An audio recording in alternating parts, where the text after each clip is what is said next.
Hey guys, official na po palang Nubia Neo 3 GT at mukhang sakto lang po yung magiging presyo niya. At magiging available po siya sa may Lazada ngayong March 27. Mukhang ngayong sale guys, logical bumili ng Nubia Neo 3 GT. Dahil mukhang magiging kulang 12,000 lang po yung kanyang presyo.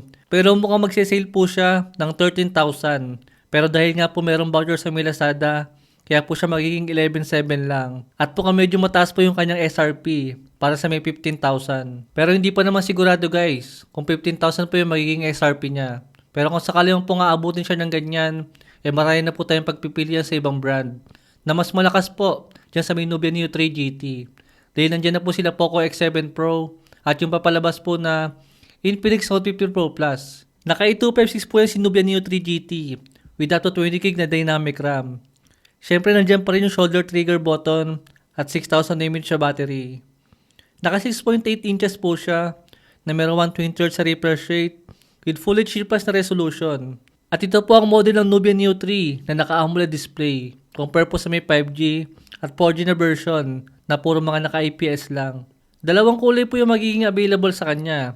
Itong color yellow at itong color black. Tignan na lang po natin ang performance po ng Nubia Neo 3 GT sa may gaming. Pagka po pwede nang umorder at pagka po naka-order na po tayo. At kung kamusta po yung performance niya laban sa ibang mga smartphone na mas malakas po sa kanya. I mean sa mga ka-price range po niya. Si Poco X7 Pro at yung bagong lalabas po na Infinix. Unisoc T9100 5GB yung kanyang processor dyan na mayroong Mali G57 MC4 na GPU. Medyo malakas ng konti yan guys. Compare po kay Helio G99 at Dimensity 6300 na mayroong Mali G57 MC2 lang po na GPU. Ibig sabihin sa mga GPU po nila meron pong 4 na cores. Itong bagong processor po ni Unisoc. Habang yung ibang processor po na mga MediaTek is naka dual core lang po sila. Tingnan natin kung meron bang malaking performance yan pagdating po sa may gaming.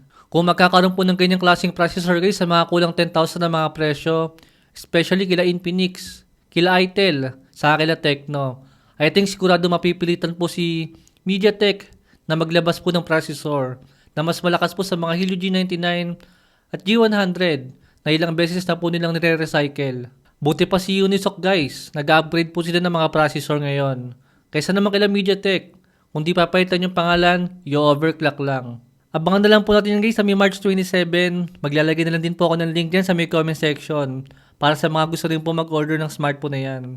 Meron din po pala tayong review guys ng Nubia Neo 3 4G. Nasa comment din po yung ating link. Thanks for watching.